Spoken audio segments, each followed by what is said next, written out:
Mercy me. My family ignored me after my husband died, so I left everything to the maid who stayed. That title already carries the ache of 1,000 silent dinners and unanswered phone calls, don't it? Let me take a breath and gather my thoughts. 'Cause this one, my dear, is stitched with grief, loyalty, and the kind of quiet betrayal that hollows a soul over time. Now let's begin proper and true. My dear, some stories don't come easy. They live in the quiet rooms of the heart, waiting.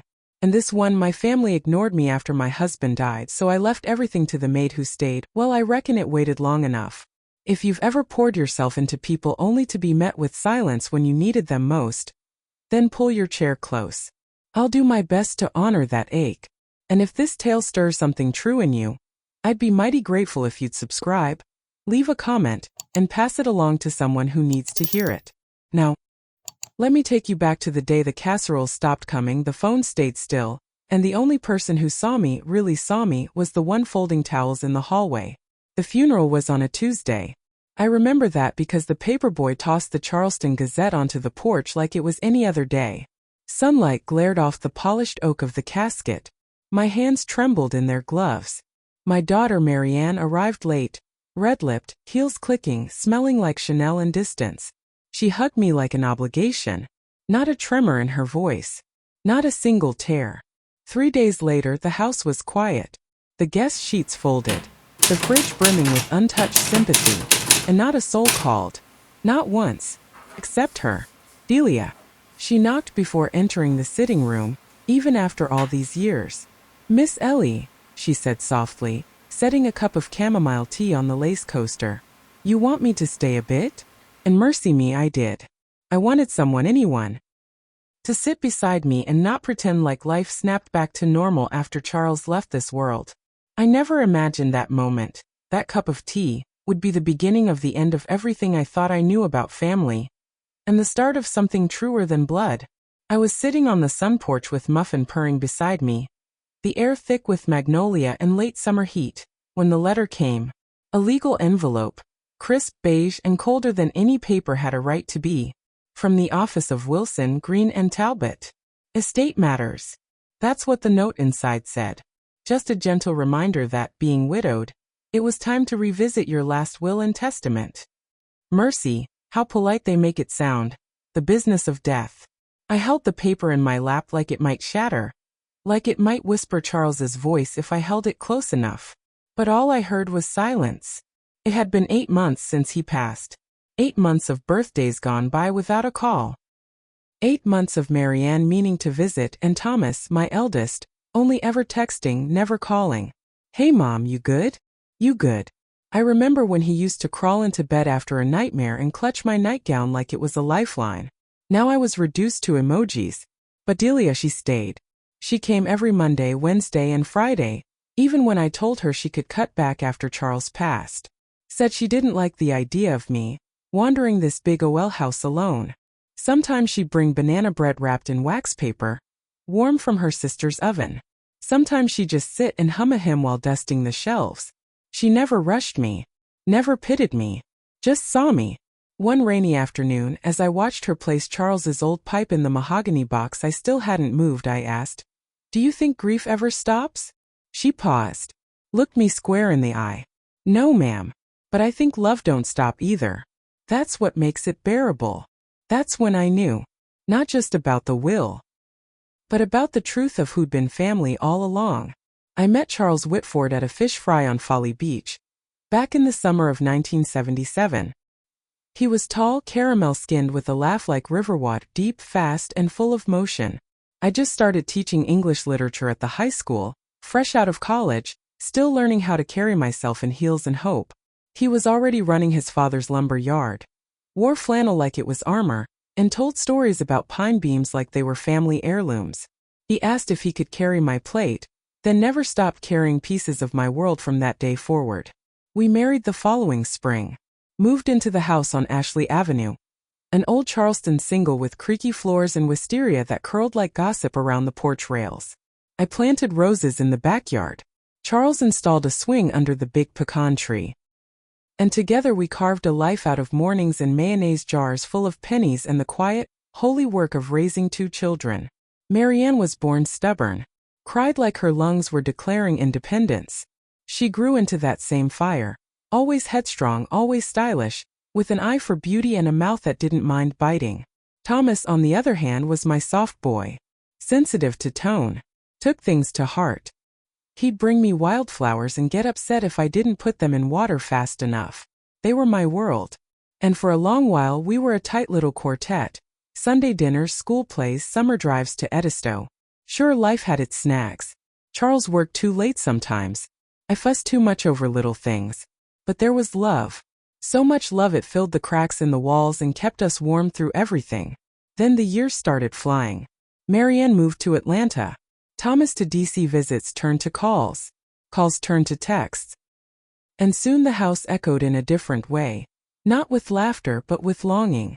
Charles didn't mind the quiet as much as I did. "Let him live, Ellie," he'd say, thumbing the pages of his gardening catalog. "We raised him to fly, not perch." But even birds circled back now and then. Mine didn't. Then came the cancer. Charles was diagnosed with pancreatic cancer 2 weeks after our 39th anniversary. I remember the doctor's office smelling like lemon disinfectant and dread. I remember clutching Charles's hand so tight my knuckles locked. He didn't flinch. Just looked at me with those tired eyes and said, "Well, we've faced storms before, haven't we? Mercy, we did our best. Chemo. Radiation. Prayers. Late-night soup and soft jazz, and me sleeping on a cot beside his hospice bed in the living room. Delia came more often then without being asked. She'd bring bone broth and rub my shoulders while the sun set and the world felt like it was folding in. And when Charles passed, quietly on a Tuesday morning, it felt like the whole house exhaled and then went still. The funeral was polite, well attended. Folks brought deviled eggs and condolences. Marianne cried, yes, but it was the sort of crying done with one eye on her mascara. Thomas gave a eulogy that sounded rehearsed, like he was reading it for a board meeting. And after that day, they disappeared. No weekly calls. No Sunday check-ins. Only the occasional forwarded email or brief, thinking of you text. And so I grieved alone, in a house built for 4. Except, I wasn't truly alone, because Delia kept showing up. Delia Patterson had been with us for 17 years. Hired originally through a church bulletin ad when I'd thrown my back out moving boxes after Marianne's wedding. Back then, she only came once a week, mostly to help tidy and do the heavier lifting I couldn't manage. But mercy, over time, that woman wove herself into the very rhythm of our days.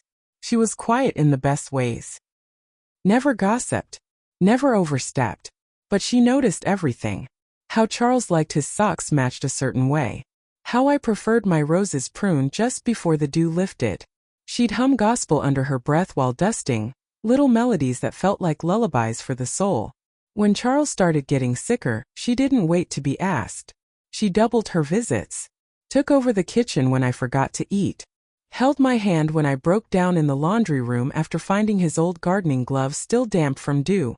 "Grief don't ask permission," she'd said, folding towels like she was folding scripture. "It just comes. All we can do is make room." The children, meanwhile, were busy. Marianne had just launched a boutique clothing line and was knee-deep in trunk shows and influencer contracts.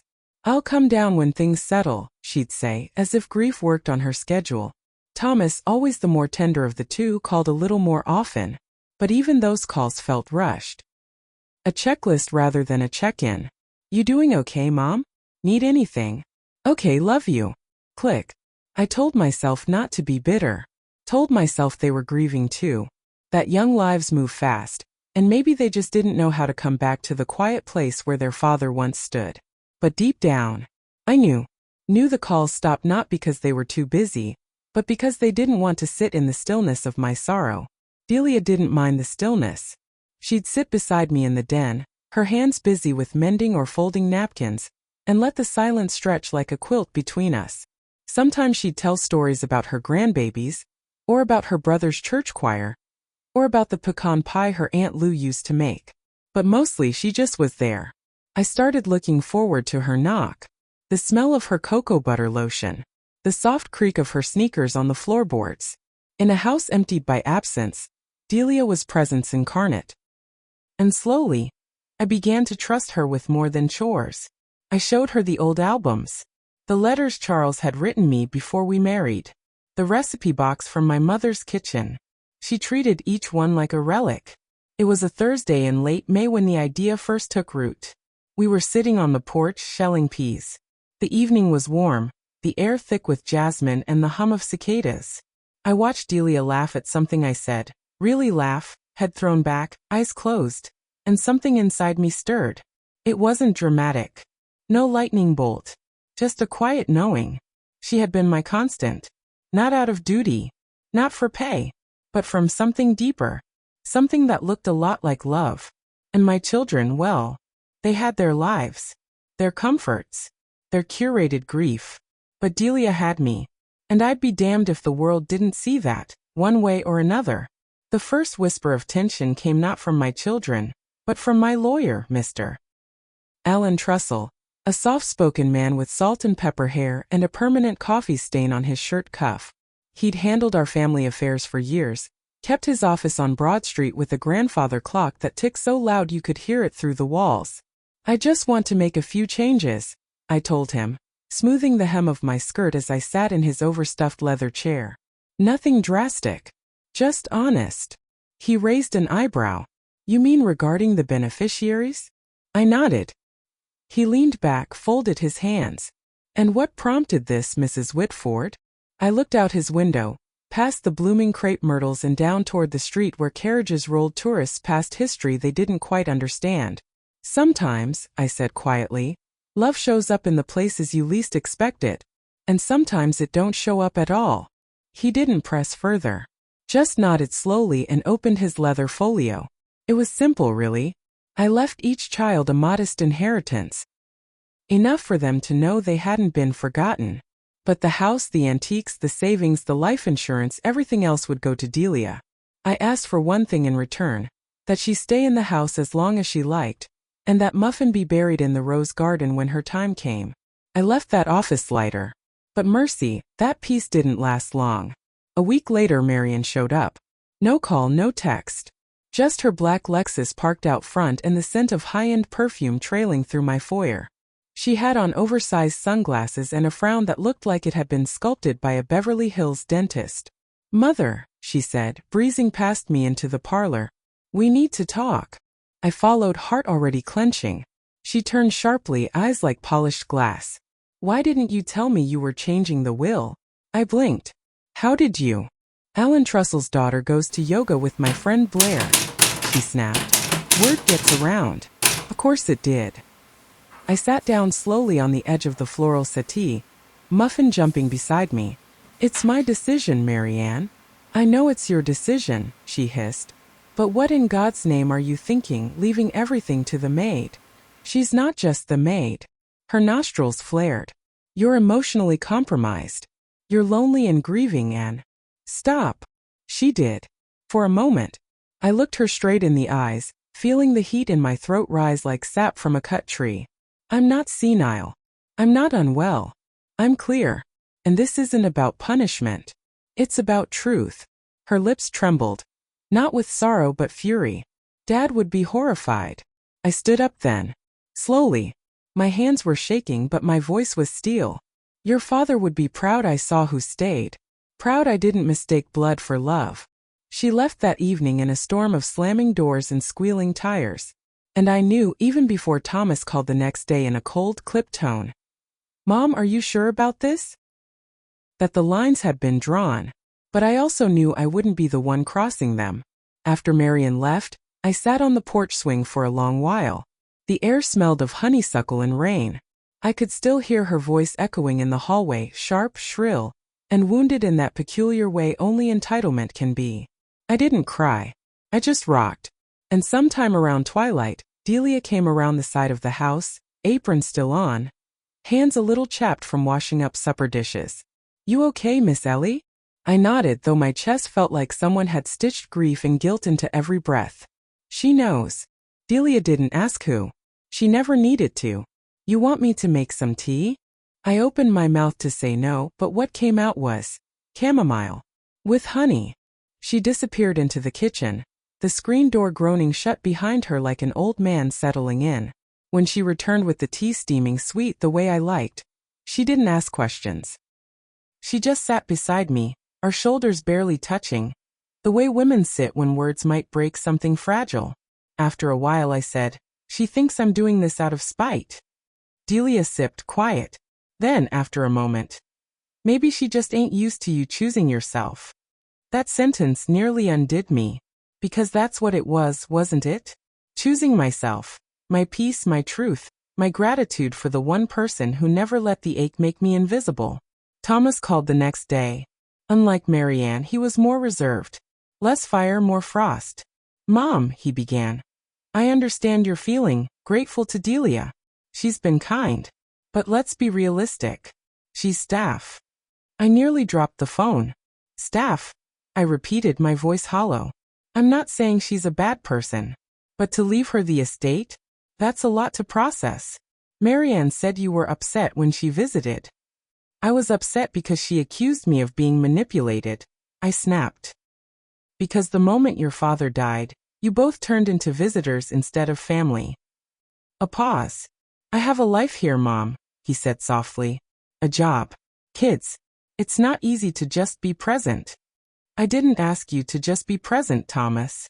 I asked for presence. There's a difference." He went quiet, and I could almost hear him grasping for words that might sound like concern but were really fear. Fear of being written out. Fear of being seen as careless when all he'd ever been was comfortably absent. "I love you," he said finally. "I know. But love, I was learning, needed to be more than sentiment. It needed to show up." In the weeks that followed, the house grew quieter still. Neither child called. Delia continued to come and go with her quiet grace. But now there was a weight between us. Not from her, but from what I knew my decision would cost me. One morning, as I watched her water the rose garden, I asked, "Delia, would you rather I didn't leave you the house?" She blinked, startled. "Set the kin down. Miss Ellie, that ain't my place to say. I never wanted anything but to help you get through." "But you have gotten me through," I said softly. "And you never once acted like I owed you something." She sat beside me in the wicker chair and looked me full in the face. "You don't owe me nothin', Miss Ellie. But if what you're doing is love, not guilt, not revenge, but love, then let that be your answer." And in that moment I knew. This wasn't just a bequest. It was a reckoning. The letter came certified. Heavy paper, thick with formality and intent. Marianne's signature was scrawled at the bottom, next to the name of a new attorney. Someone from Atlanta with a gold-plated firm name, and the gall to open his letter with, "Our client is concerned about your cognitive health." Concerned. As if forgetting a birthday or misplacing a set of keys was grounds for questioning my sanity. As if grief turned me into a child with a crayon and no compass. I held the letter in my lap, hands trembling not with fear, but with fury. Undue influence. I read aloud to Delia that afternoon, sitting at the dining room table where she had just set down a bowl of warm peach cobbler. "They're claiming you took advantage of my emotional state." Delia blinked slow. "You want me to leave?" I looked up. Her voice wasn't defensive. It was weary, like she'd carried this fear before. "No," I said. "Mercy me, no." But something inside me began to shift. This wasn't just a personal fracture anymore. It was a legal storm brewing. One that threatened to paint Delia as something she had never been. A thief. A manipulator. A stranger in my home. The next day, I met with Alan again. He skimmed the letter, then looked at me over the rim of his glasses. "Do you want to respond formally?" "I want to end this," I said. He sighed. "You could revise the will.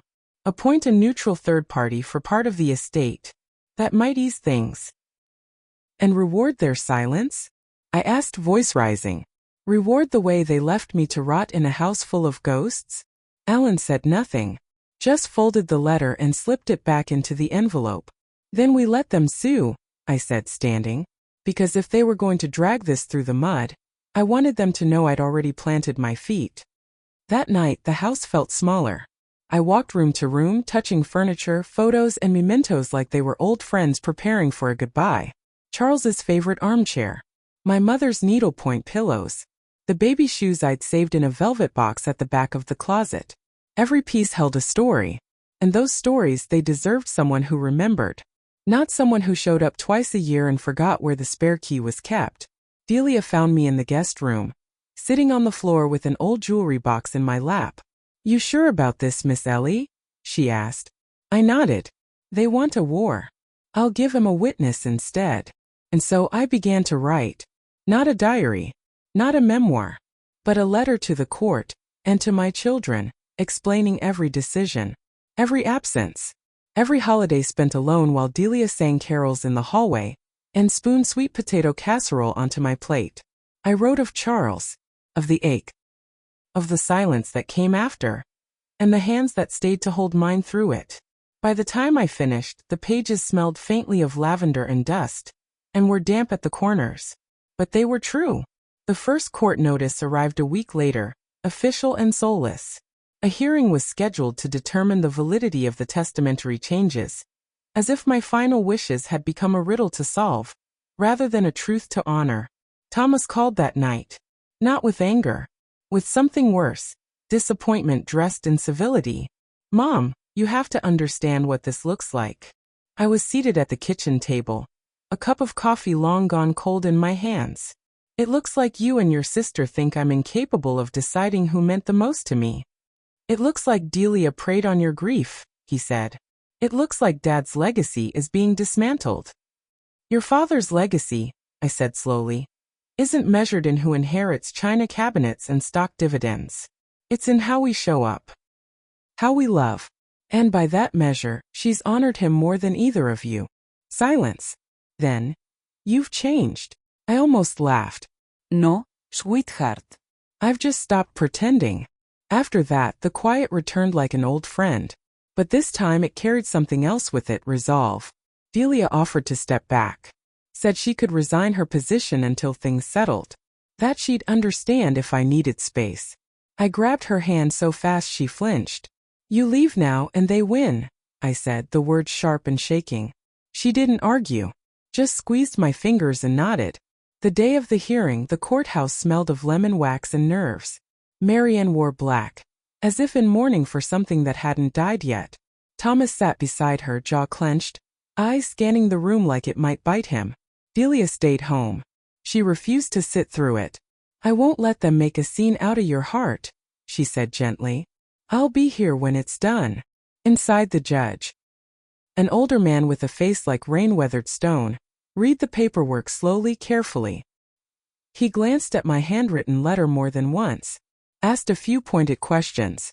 When Marianne's lawyer tried to suggest I'd been influenced, I interrupted. "With respect, sir," I said, rising slowly, my cane clicking against the linoleum. "The only influence I've been under is grief and gratitude. And if those are crimes now, I reckon you best indict every widow in Charleston." There was a long pause. The judge leaned back, his chair creaking. "You seem lucid, Mrs. Whitford. Lucid enough to know who came to sit with me after my husband died, and who didn't." And just like that, the tide turned. The hearing ended with no ruling that day, just a quiet acknowledgement that I was indeed of sound mind, that the court would review and render a decision in due time. As I walked out into the humid Charleston afternoon, Marianne wouldn't meet my eye. Thomas tried. For a flicker of a moment, but his gaze slipped past me like water over glass. Back home, Delia had made pot roast. The smell wrapped around me like a memory, soft and warm. "You didn't have to cook," I said, lowering myself into the kitchen chair. "I didn't," she smiled. "I wanted to. And mercy me, that's what it always came down to. Wanting. Choosing. Staying." The decision came on a Tuesday. An envelope like any other slid through the mail slot and landed face down on the entryway rug. Unremarkable in every way but one. Inside it was a ruling, signed, stamped, and sealed in legal ink. The court finds no evidence of undue influence or cognitive impairment. The testamentary changes made by Mrs. Eleanor Whitford are upheld in full. No fanfare. No flourishes. Just black letters on cream paper saying you were right to choose love. I sat down on the stairwell, the banister cool against my palm, and let out a breath I hadn't realized I'd been holding since the day Charles died. But the calm didn't last. Not 2 hours later, I opened the front door to find Marianne standing there. No makeup, no lipstick, no armor. Just her and a fury I could smell before I could see it. "How could you?" she spat, shoving past me into the foyer. "After everything we've done for you." "Done for me?" I echoed, closing the door with trembling hands. "Like what, Marianne? What exactly have you done?" She turned, eyes glistening, but not from sorrow. From shame. From entitlement shattering into disbelief. "I gave you space," she hissed. "You gave me silence," I corrected. She paced, hands clawing at the air. "You've given everything to a woman who folded your sheets." "She's the one who saw me," I said, voice low and fierce. "She's the one who made sure I ate. Who remembered my stories. Who prayed over your father's body when I couldn't speak. She's the help mother." Those 4 words. Those godforsaken 4 words cracked something inside me I didn't know could still break. I stepped forward, slow and trembling. "You think because someone makes less than you, they feel less? Love less? Matter less?" Her eyes widened. My voice rose. "She held your father's hand while you were posting beach photos on Instagram. She brushed my hair when I was too broken to move. She saw me not as an obligation, but as a person." Marianne's lip quivered. "She's not the help," I said, voice raw now. "She's the only person who stayed." Marianne sat down hard on the edge of the parlor sofa. She looked lost. And for a flicker of a second, I saw the girl she once was. Knees scraped, curls wild, begging me to stay 5 more minutes at the park. But that girl was gone. And the woman before me was still too proud to reach. She stood, straightened her blouse. "You'll regret this." "No," I said, calm now. "Hello. I regret nothing but hoping you'd come home on your own." And then she left. Not in anger. Not in tears. But in the quiet way that people leave when they realize they've lost something they never thought could be taken. After Marianne's visit, something changed in the air of the house. It wasn't the kind of silence that follows an argument, sharp-edged and waiting. It was deeper than that. Quieter. Like the hush of a chapel long after the congregation has gone home. I found myself sitting by the rose garden most afternoons, my cane tucked beside me, watching the petals bow under the weight of summer heat. Charles had planted those roses, named each variety like they were old friends. Lady Banks, Joseph's coat, iceberg. I could still hear his voice in the wind sometimes, low and gravelly, describing the way petals unfurled as if it were poetry. One morning, Delia brought me tea on a silver tray, her brow furrowed in a way that made my stomach tighten. "You ain't touched your toast," she said gently. "I'm just tired." "You've been tired for 3 days. I looked up at her, really looked. The creases around her eyes, the soft slope of her shoulders, the way she stood, always leaning slightly toward me, as if bracing in case I fell. "Do you ever think," I whispered, "that maybe we spend our whole lives trying to make people love us the way we love them?" She didn't answer right away. Then after a moment, "Maybe. But I think some folks, they just don't know how to love loud." I nodded. "And some just don't try." Delia sat beside me then, folding her hands in her lap. "You know what hurts worse than being left behind?" "What?" "Feeling like you weren't worth staying for." I didn't cry. I couldn't. But her words settled in my chest like a stone wrapped in silk. That night, I gathered the family photo albums. The ones with leather covers and crinkled corners. The ones Delia had helped me dust and reorganize when Charles passed. I sat at the kitchen table, flipping through page after page of birthdays, graduations, beach trips, and toothless grins. And I started pulling pictures out. Not tearing. Just letting go. Photos of Marianne cradling her first baby. Of Thomas holding a fish too big for his little arms. Of us laughing on the porch, before the silence. I set them aside in a separate envelope, labeled it in my neat cursive. For when you're ready to remember who we were. I left it by the door. The next day, I called Alan. "I'd like to make one more addition," I said. "To the will." "No," I said softly. "To the truth." I wrote letters to each of my children. One to Marianne. One to Thomas. I didn't scold. I didn't beg. I told them stories. Reminded them of moments when they had been light in my life. Reminded them that love was not a ledger, but it was a mirror. And in closing I said this. You may not agree with what I've done, but I hope someday you'll understand why. I needed to leave behind more than heirlooms. I needed to leave behind a truth that saw me, and Delia did, every single day. When I sealed those letters, my hands didn't shake, because sometimes, my dear, the breaking point isn't a shatter, it's a choice. Summer deepened. The air grew thick with salt and cicada song, and the afternoons seemed to stretch longer than they had any right to. Life in the house found its rhythm again, not because the grief had gone, but because I'd stopped begging it to leave. Delia came and went, her days steady and full of grace. She started humming again while she worked. Soft little hymns and spirituals I didn't recognize but felt deep in my bones. She even brought me fresh peaches from her cousin's farm, sliced them right over the sink like she had done for Charles on hot afternoons. And the phone stayed quiet. No reply from Marianne. No reply from Thomas. Just silence like a wound scabbing over. I'd expected rage, or perhaps a last-ditch plea. Instead, I got the void. My letters, it seemed, had not reopened a door, only confirmed that it had been long shut.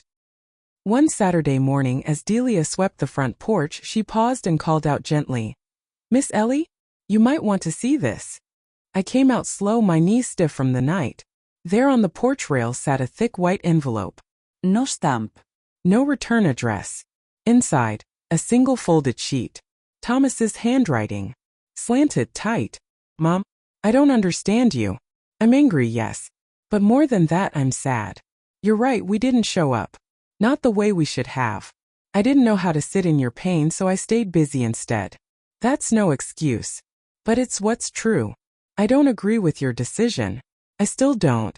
But I guess I understand it a little more now. I don't know if Marianne will ever come around. But I needed you to hear me say this. I'm sorry. And I love you. T."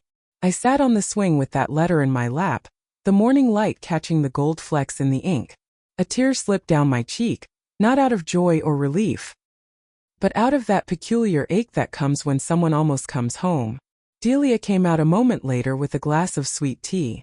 "He wrote," I said, holding up the page. She sat beside me and nodded slowly. "A start." I looked out across the yard to the rose garden. "Do you think she'll ever write?" Delia didn't answer right away. Then she reached over, took my hand. Some folks take longer to reckon with themselves, and some never do. That evening we ate supper by candlelight. Not because the power was out, just because it felt right. Quiet. Honest. There was cornbread and okra and laughter, soft and slow, the kind that creaks into the room like an old friend finally home. And when I went to bed that night, the house didn't feel empty. It felt earned.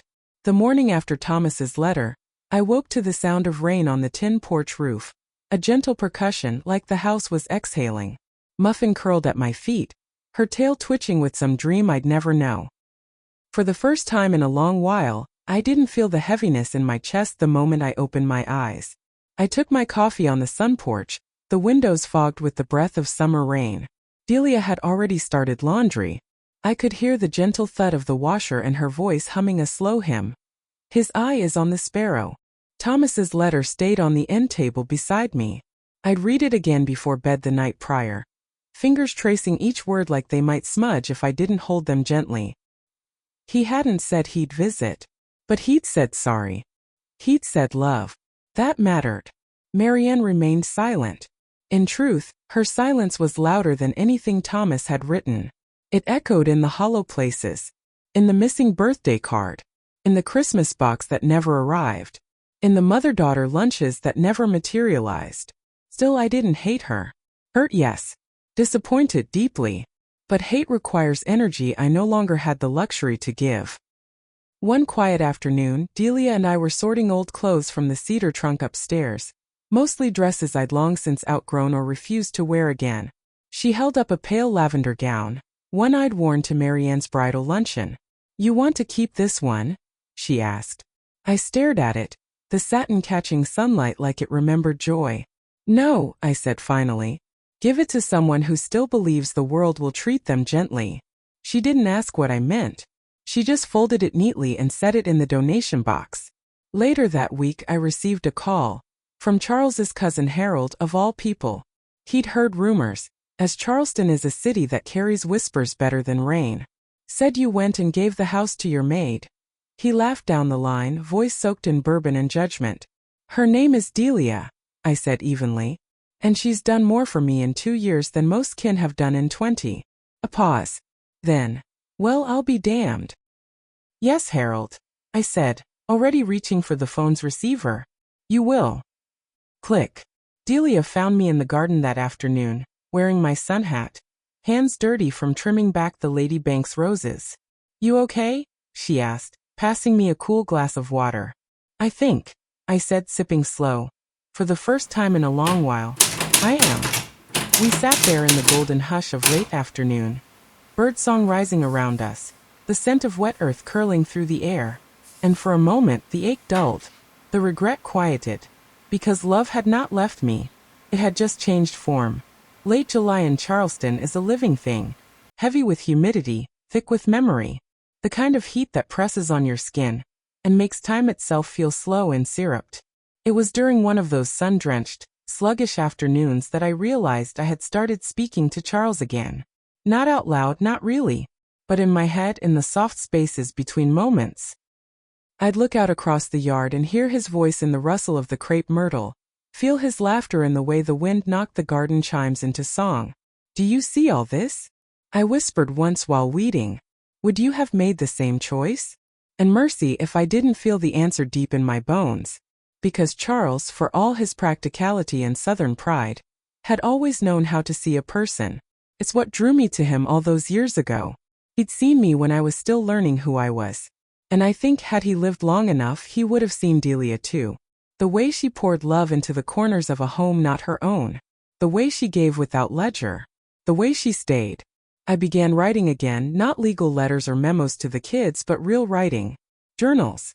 Fragments of thoughts. Letters I never intended to send.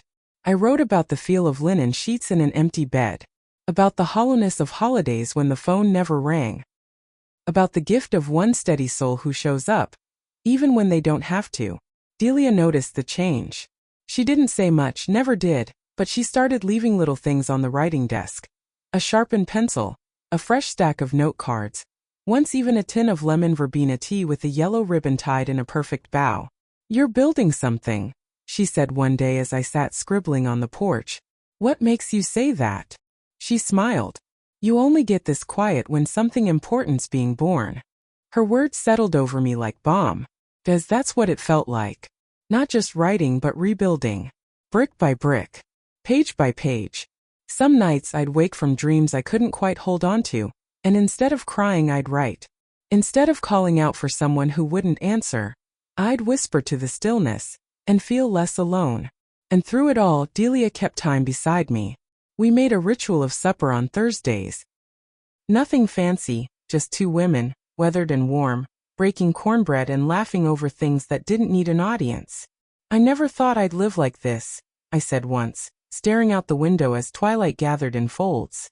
Delia took a sip of sweet tea. How's that? In peace. She didn't smile. She beamed. You made your peace, Miss Ellie. That's different. And mercy me, she was right. August drifted in slow and thick, the kind of sultry that made your knees ache and your memories louder. The garden bloomed wide and wild. Roses that had no business surviving such heat still clung to life like they remembered who planted them. I spent more time out there than I ever had. I talked to them like old friends, thanked them for staying, whispered secrets into the petals. One day, I found Delia sitting on the back porch, her shoes off, feet in a tub of cool water. She had a worn Bible in her lap, and the radio was playing some scratchy jazz from a station we both knew wouldn't last past dusk. I stood there watching her for a minute, not as my housekeeper, not as a beneficiary, but as the woman who'd carried me through a season of life no one else dared enter. You ever think about going somewhere else? I asked finally, sitting beside her. She looked up a little surprised. What do you mean? Moving on. Starting over. Somewhere not so heavy. Delia smiled, soft and slow. I used to. When my husband passed, I wanted to burn it all down. Get away from anything that reminded me. But then I realized it ain't the place that hurts. It's the memory that hasn't settled. I nodded. You helped mine settle, she added, eyes steady on mine. I didn't know what to say to that. So I reached over and squeezed her hand. We didn't speak again for a long while. That night, I went through Charles's things one final time. His gardening gloves, still worn at the palms. The stack of letters he wrote to me from his business trips, folded just so, with little drawings in the margins. His college ring, tarnished with time. I held each piece like it might dissolve in my hands. Then I packed most of it in a cedar box, tied it with twine, and left a note on top. To be opened when the world feels too loud. Inside there is only love. I left it in the hallway closet beside the quilts. For Thomas. For Marianne. For anyone, who might one day come back and need to remember that we were once a family that laughed until we couldn't breathe. A week later, Delia brought me a small package. I've been working on something, she said, eyes bright. Inside was a handmade quilt. Deep blues, soft creams, stitched with care and quiet skill. But it wasn't the beauty of it that made my breath catch. It was the fact that she'd used fabric from Charles's old flannel shirts. I thought maybe, she said gently, you'd want something warm when the nights turn cold. I touched the edge, tears rising before I could catch them. You made this. For you. For him. For now. I wrapped it around my shoulders and sat in that silence, the good kind, the sacred kind, and I thought maybe this is what healing looks like. Not forgetting. Not forgiving everything that never was. But choosing to stay, choosing to soften, choosing to be seen. September came with a breeze, not a full change, just a whisper that summer was loosening its grip. And one Sunday morning, as the church bells rang in the distance and I was picking out which cardigan didn't make me look too much like my grandmother, the phone rang. It was Thomas. Hi, Mom, he said, voice quieter than usual. I'm in town. Thought I might stop by. If that's all right. Mercy me. I almost dropped the receiver. I didn't tell Delia until he was pulling into the driveway. I was too afraid saying it aloud might break the spell. She peeked through the curtain, gave a small nod. He came, she whispered, not as a question but a bomb. Thomas stepped onto the porch wearing jeans and a button-down that didn't quite match. He looked tired. Not just jet-lagged tired, soul-tired. The kind that shows in the corners of a man's eyes when he's been carrying things too long. Hey, he said, stuffing his hands in his pockets. Hey yourself, I replied. We sat on the porch swing, not touching, not speaking at first, just listening to the creak of the wood and the wind in the pecan tree. Then he said, I read your letter. Twice. I nodded, watching a squirrel dart across the lawn. I was angry, he continued. Not because of the money. That's what I told myself, but it was the loss of place. Of meaning. You thought love came with inheritance, I said softly. I thought you stopped needing me. I turned to face him. Oh, my sweet boy. I didn't stop needing you. I just stopped expecting you. He closed his eyes, his throat working hard against something heavy. I didn't know how to stay.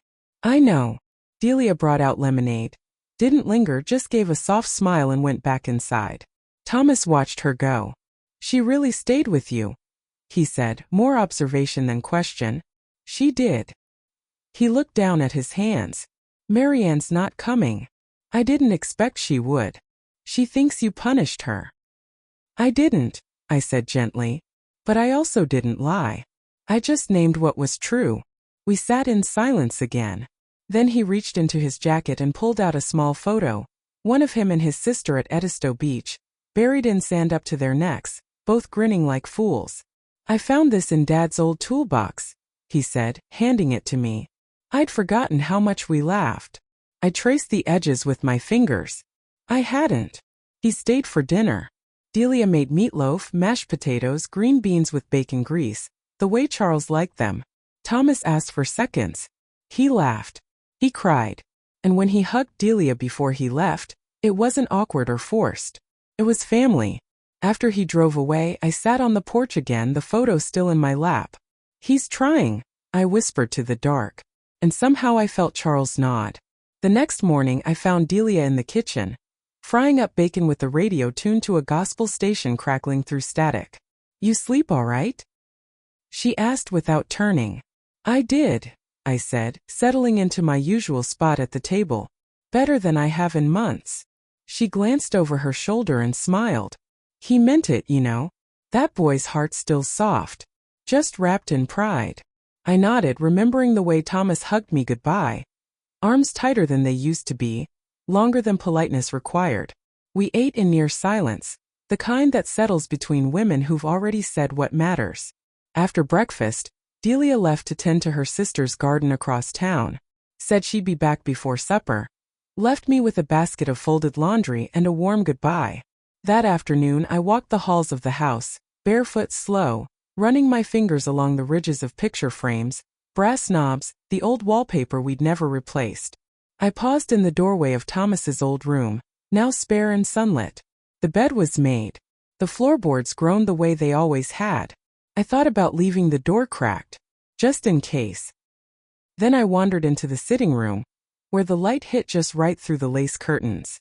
I opened the drawer of Charles's side table and found an old harmonica, the one he'd play terribly on nights he'd had too much bourbon and thought himself a bluesman. I smiled, held it to my lips. No sound came out, but I felt him just the same. That evening a knock came at the front door. Not Delia. Marianne. She stood on the porch in a navy pantsuit, her arms crossed tight against her chest. A stiffness in her jaw I remembered from every childhood tantrum she'd ever buried behind posture. "I'm not here to apologize," she said as soon as I opened the door. I figured, I replied, stepping aside anyway. She hesitated, then entered. We sat in the parlor. She didn't remove her heels. Didn't ask for tea. "I wanted you to know," she said, "that I read the letter." I cried. I tore it in half.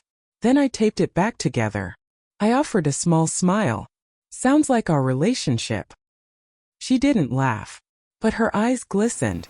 "I was angry," she said. "Still am. Not just at you. At myself. At Dad. At the way I became someone I never wanted to be." "You became someone who survived," I said softly. "But survival ain't the same as presence." "I know that now." She looked down at her lap, fidgeting with her purse clasp. "I'm not ready to forgive," she added. "But I didn't want you to think I hated you." I breathed out slow. "I don't need your forgiveness to love you, Marianne. I never did." Tears came then, quiet, reluctant.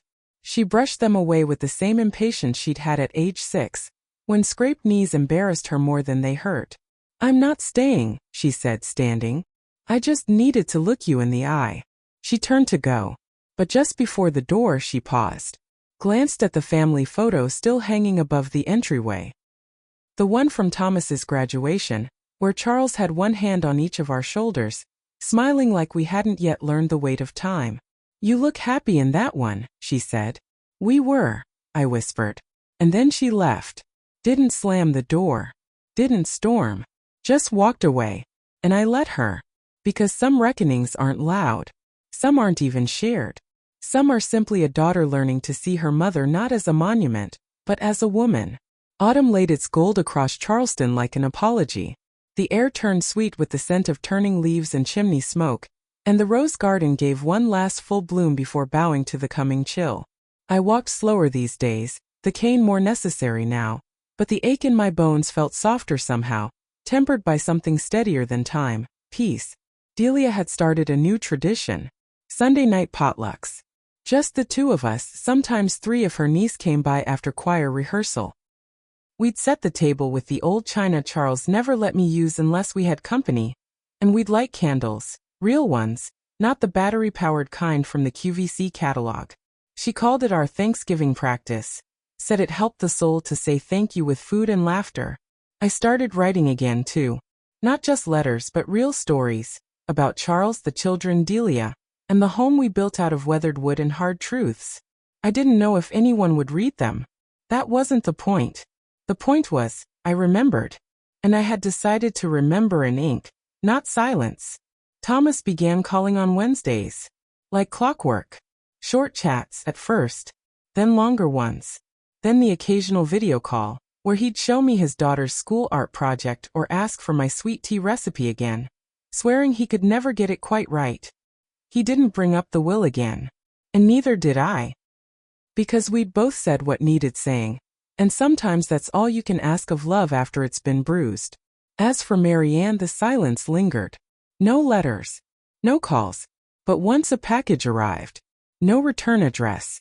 Inside was a framed photo of us from her high school graduation. My arm around her, both of us laughing, wind in our hair.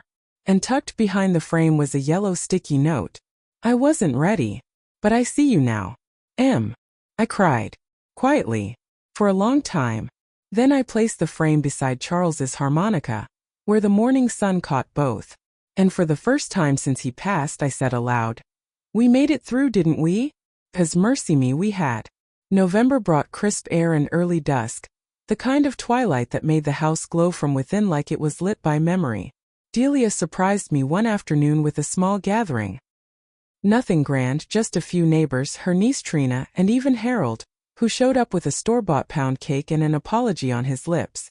"I was wrong," he said quietly, standing near the fireplace with a plate of candied yams. "About a lot of things." I nodded, offering him a slice of forgiveness along with a refill of sweet tea. Mercy me, we all stumble our way toward grace. We ate in the dining room, every chair filled. Laughter echoed against the walls Charles built with his bare hands. Someone put on a vinyl, Ella Fitzgerald, and it skipped once then sang smooth through the speakers.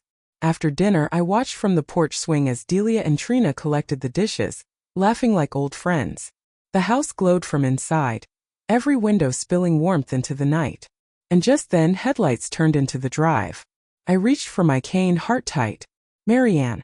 She stepped out of the car wearing jeans and a sweater too fine for our kind of November, but her face. Oh, her face had changed. Less mask, more marrow. She walked slow like she wasn't sure the porch would still hold her weight. "I wasn't going to come," she said before I could speak.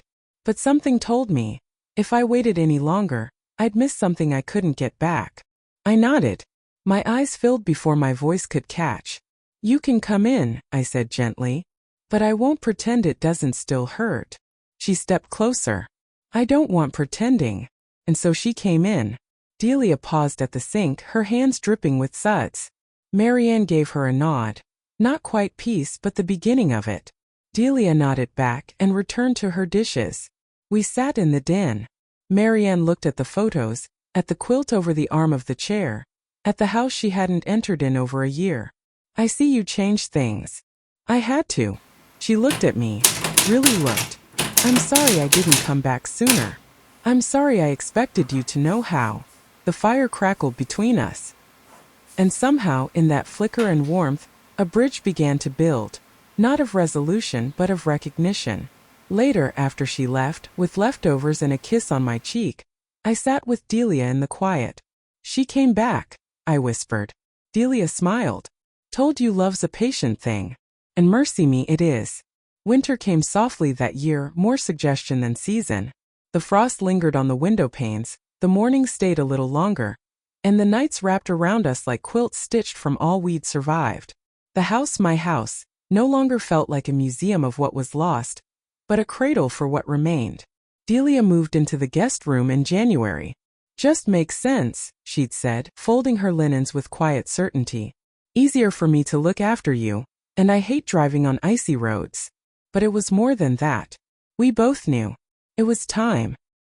I had someone to share morning coffee with, someone to argue gently with about crossword puzzles, someone who noticed when I sat too long in silence and coaxed me back into laughter. And mercy me, I laughed more than I cried these days. Thomas brought the grandkids that spring. They raced through the hallways barefoot, scattering joy like marbles. Delia baked biscuits, and I read them stories about magic kitchens and brave old women who buried grief in rose gardens. Marian came too. Not often. Not all the way. But enough. She sat beside me once while I was writing on the porch and asked, "Do you think I was ever really good at being a daughter?" I closed my journal, looked her in the eye. "I think you're still learning. And that counts for something." She nodded, wiped her eyes with a silk scarf and took my hand. I never changed the will. Not because I needed to prove a point, but because what I gave Delia wasn't a prize. It was a reflection of care, of constancy, of the way love shows up when everyone else turns away. When my time comes, and I feel it near, not with fear but with reverence, this house will go to her. The roses, the journals, the laughter still echoing in the floorboards. I'll leave behind a legacy not of possessions but of presence. Because in the end, my dear, family isn't who shares your blood. It's who shares your burden. And Delia? She didn't just carry mine. She walked beside it. My dear, if my family ignored me after my husband died, so I left everything to the maid who stayed, open something quiet in your soul, I'd surely love to know what stayed with you. Was it the ache of silence after grief? The soft weight of a steady presence? Or maybe the quiet courage it takes to choose love over lineage? Leave me a little note below. Share this tale with someone who might be sitting in their own silence, wondering if anyone sees them. And if you haven't already, I'd be mighty grateful if you'd subscribe. I've always got another story waiting on the porch swing. Remember this, my sweet friend. The people who stay, who fold your grief and pour your tea and whisper your worth back to you, they are the family we choose. And mercy me, that kind of love is sacred. Until next time, Ellie.